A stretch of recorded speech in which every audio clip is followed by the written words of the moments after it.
Do you ever feel stuck, like you're living your life on autopilot? Are you ready to shift into high gear and reach the success you so richly deserve? Welcome to the Play Big Movement podcast. I am your host, Sharon Lechter, entrepreneur, business strategist, and best-selling author. Playing big is not about settling for good enough or being comfortable. It is about reaching your highest potential and achieving your greatest success. Join me in my Play Big movement as I interview top experts in business, money, and entrepreneurship, all ready to serve you and to help you play big, be number one in your field, live your legacy, and create maximum impact. Hi, everybody. Welcome to this episode of the Play Big Movement podcast with Sharon Lechter. I have a new friend today who has a very shared passion of mine, very much supportive of the whole concept of Think and Grow Rich and Napoleon Hill and his work with the foundation. So I'm excited to meet David and introduce him to you because we have very similar outlooks on life, and that is following the principles of Napoleon Hill. So David Ibarra has quite a background, humble beginnings of a Mexican immigrant father and a rural Utah mother. So interesting to hear more about that. And they divorced at a very young age, but he became a very self-made man and has had quite the history of creating incredible businesses and now furthering the communication through his new book, which is very exciting. And I'm anxious for you to tell us more, David. So it's called Stop Drifting. So for those of you that are Outwitting the Devil fans, you know that drifting is what Napoleon Hill talks about in Outwitting the Devil. So David, tell us a little bit more about little David and how you got to where you are today. Well, first, let me thank you for inviting me on this show. And, in talking about my beginning, it was non-traditional for sure. My brother and I were placed in foster care at the age I was 2. My brother, Mickey, was 3. And our mother felt that she couldn't handle the responsibility of raising 2 young brown boys in the state of Utah. And now my dad came from Mexico at 15 years old to pick fruit in Spanish Fork, Utah, as a migrant farm laborer. And later in his life, as a teenager, young 20s, he met the young woman, white Mormon from Salina, Utah. And in Utah, in many parts of our country at that time, the mixture just wasn't acceptable. It just wasn't accepted. It wasn't the thing to do. And there was a lot of criticism and looks and things that were hard for them to overcome, and they just didn't make it. So we end up Dad gets drafted right after they get the divorce, sent overseas. And my mother chooses to give us up and drop us off and frankly, not ever to return until later in our life. So, you have to try to figure that out as to why.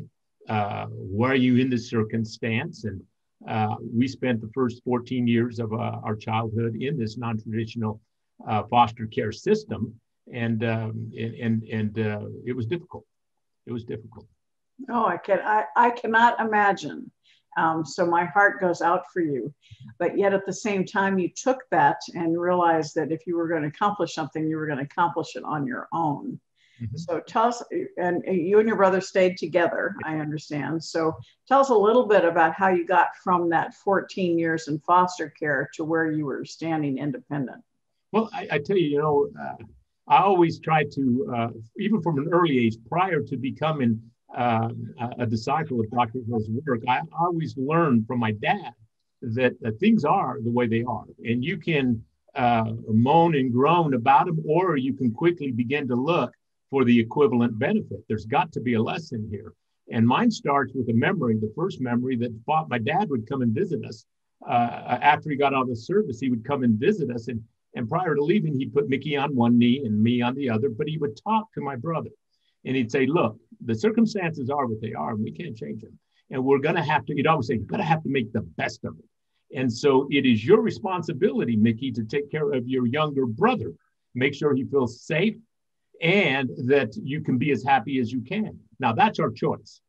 And then he would go through that ritual all the time. And so my brother became more of that parental figure, even at the age of 3, 4, 5, and 6, always with the responsibility of to watch out for his younger brother. Now, foster care was difficult for me. I lived in an area in Utah that there wasn't a whole lot of people of color. My brother was quite a bit lighter. And so whenever they would give the Cain and Abel story in a church, it was a difficult month. And I became angry, a young man, and was in trouble a lot, fighting and things of that nature. I wanted to live with my dad. And I pleaded to let me out of the system. And at 14, they finally did. And the condition was from my father, Mickey and I had to stay together. We'd always together. And so Mickey didn't want to go. He was doing great in Utah, but he was already had the mindset of taking care of me. So he went. And Greyhound bus with our stuff packed in a box. We go to Sacramento and join my father. And that was a life changer for me.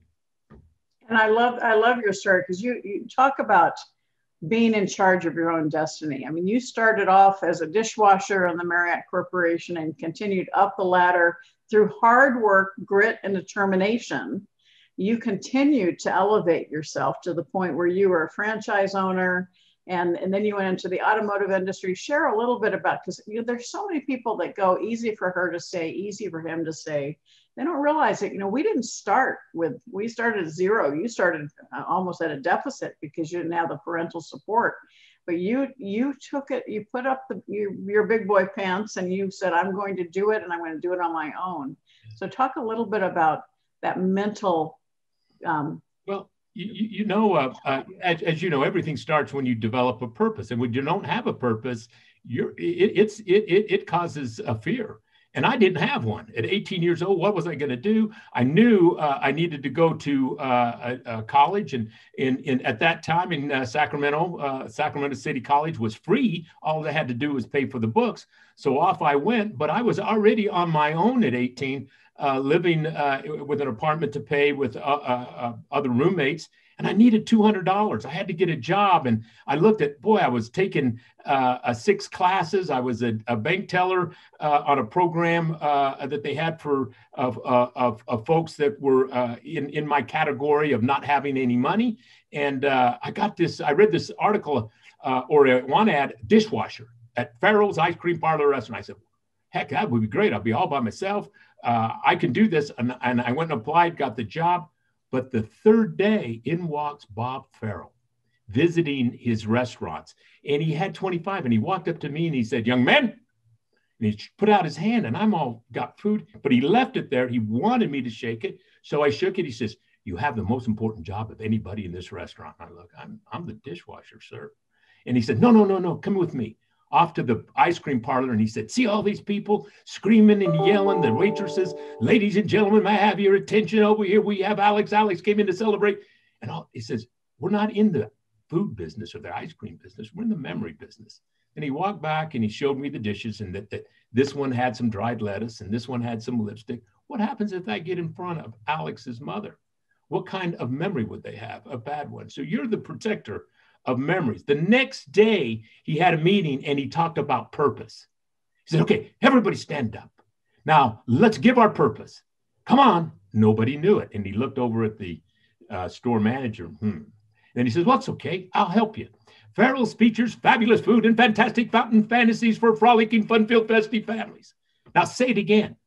And we said it again. Now say it again. You never open this restaurant without getting in a circle and doing that. And that was the first lesson of how to use state of mind to move to a positive state to ensure that you serve somebody happy. I waited till after that meeting, and as I wanted to be the last person out, I said, Mr. Farrell, I want to ask you a question. He says, what's that, young man?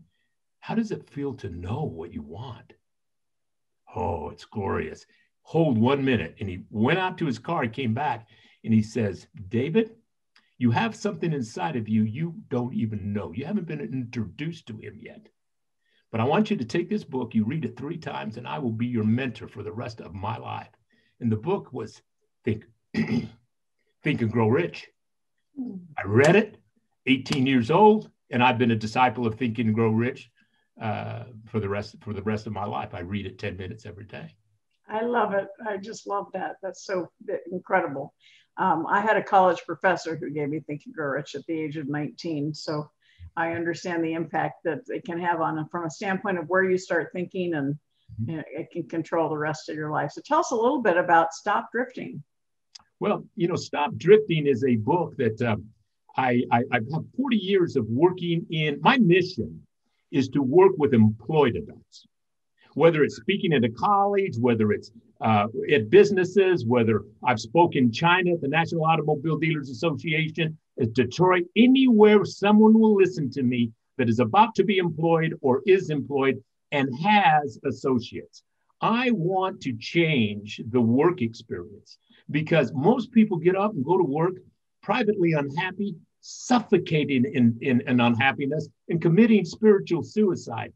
And if we can change that, we send home a different parent, a different partner, a different neighbor, and one person at a time. We can give them the freedom to put their attention to family, faith, community, or sound health, and create a better world. So I've gotten into just I'm in a business every week somewhere, and I still like to just go in and start at the beginning. What do you want? How do you think? What are you willing to give to get it? And then what we do is we build the plans and the turnaround. I've been doing this for 40 years. So I thought about all of the experiences, because every time I go into a place that's not achieving, it's like Groundhog's Day. The same characters, different faces, the same rejectors, different faces. And so I just wrote down all of the things that I've experienced, and I put them on a whiteboard, and then I started to group them and did a fictional character. And then I told this story that is real. Everything in Stop Drifting occurred, of how it is that you identify that you're a drifter. How is it that you can switch over and become a non-drifter? So it's two fictional characters, a non-drifter and a drifter, automobile dealership owners that meet by chance, and how their relationship changes the drifter's life into becoming a non-drifter. And it's a fictional story, but everything in it really did happen. Yeah, I love it. I love it. And one of the things that you specialize in, and I think that I get questions about this all the time when I'm speaking, and that is to define and share the other self that Napoleon Hill talks about in the book. And you actually tell people how to discover the other self. So share a little bit about that for us. Well, for most of us, in my case, it didn't happen to be this way. But most of us as childhood, we remember somebody that just believed they could do anything. You put on a Superman cape, you could fly. In my case, Mr. Farrell told me I had somebody in there buried. I needed to find him. And what I found is that when you go in and talk about a positive mental attitude, a phrase, frankly, I don't like to use.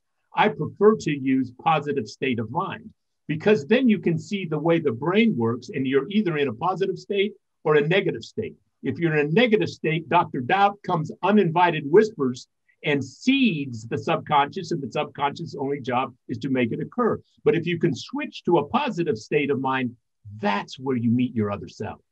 That's where you meet the visionary. That's when you meet the individual that has personal initiative and the drive and the discipline to get things done. And I teach that if you chart all the thoughts you have in a day and you put them in two columns, negative and positive, what most people find out, 80% of their thoughts are negative. So how is it you become the switch master of your own thought, learn to pivot to positive, a positive state of mind, and that's where you capture that dynamic you. I love it. I tell people all the time, about 10 years ago, I discovered the definition of worry, and worry and fear is to pray for what you don't want, right? Mm-hmm. And people go, what? Let me repeat that. To worry, to fear is to pray for what you don't want, because you've got your state of mind focus on negative, and you can't have negative and positive at the same time. And once I really recognized that, because I happen to be a champion worrier, I would catch myself and say, instead of focusing on what I don't want, let's reprogram your state of mind to focus on the outcome you do want. And it's magical, because you are choosing to have a positive outlook. So I love that. I think it's very consistent with what you're teaching. And the fact is that for me, what I always start, I'll go to prisons, I'll go to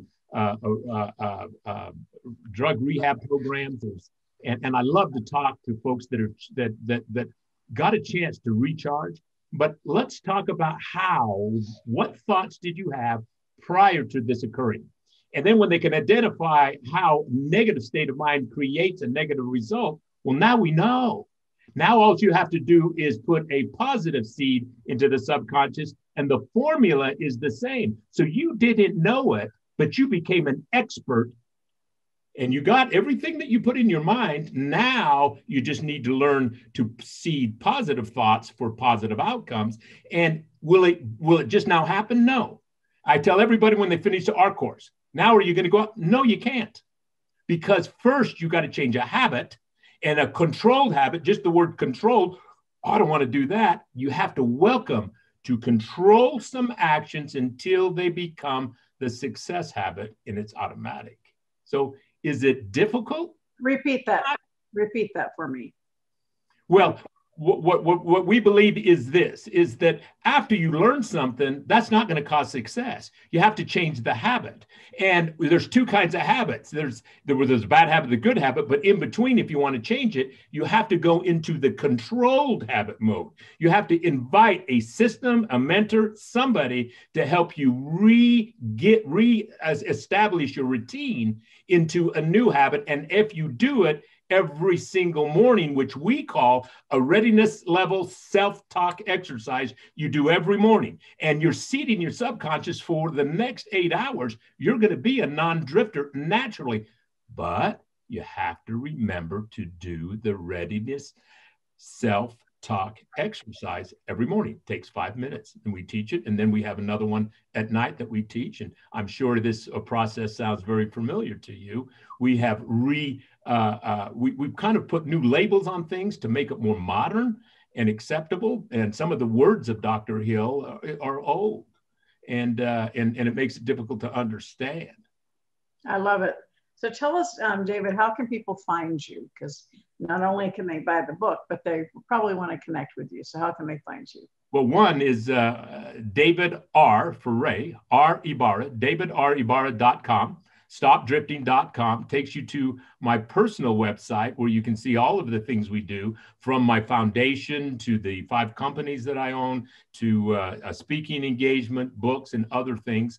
And the others are eleadertech.com, and that's our software training company where we zero in on developing the controlled habit change makers. Because if it's not in God's computer, then put man's computer over God's computer, and the two of them can reprogram a habit. I love that. I love that. I'd love to learn more about that. And I think, from a standpoint of finding the resources we need, this is exactly the kind of thing that we need. But I want to, in my last book with the foundation was called Success and Something Greater. I love the foundation that you've created to give back. So share a little bit about that as we start to close. Well, the first half of my life was definitely motivated by fear. And until you can make the transition of being motivated by joy, you just don't have an amazing life story. It is troubling. And so I thought about how I used to be so afraid that, okay, I got enough to handle this week or this month, but what about next month? How am I going to pay my tuition? How am I going to do this? How am I going to do that? And so I thought that, to do well there's no reason you can't do well and good at the same time. So in 2004, I started the Ibarra Foundation, where we interview Latino kids like me, and the decision making is not based on grades; it's based on identifying a desire to improve. And if that desire is through, then we give them a full ride scholarship, and we prepay it. If it's a 2-year, we prepay it. If it's a 4-year, and today I've helped 104 Latino students get their education, and I love doing it, self-funded, and it's just our little thing that we do to give back. And then every Wednesday night, my calendar is open for any business owner, college student, anybody who wants, and it doesn't matter what you do, where you're from. you get on my schedule, and it's and Wednesday night I do time tithing every Wednesday night, and I've done over 1,000 businesses and folks that can't afford a mentor, but Wednesday night they get me for free. And I love that time tithing. I saw that in your bio. I think that's fabulous. We could all benefit from giving some of our time to helping others. I grew up with a father who would ask me each night if he added value to someone's life today. So he's been gone for 15 years, but I still ask myself that every night.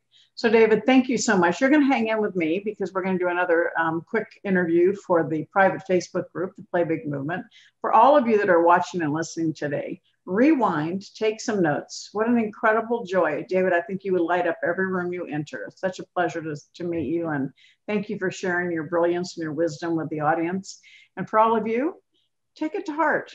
Go out there and tithe some of your time today to help others and to know that it is that passion. This is that stop drifting mentality. You hear it here, right? Stop drifting, have that purpose and go out and put it to action. We're here to support you every step of the way. So go out and have a fantastic day. And until next time, thank you so much for listening. Thank you. Thank you so much for listening to the Play Big Movement podcast with Sharon Lechter. Thank you for listening to this segment of the Play Big Movement podcast. Please subscribe to iTunes and leave us a review, as well as join us in other areas of social media, Twitter, Instagram, and LinkedIn at Sharon Lechter, and for Facebook, author Sharon Lechter. Thank you so much and have a fabulous day.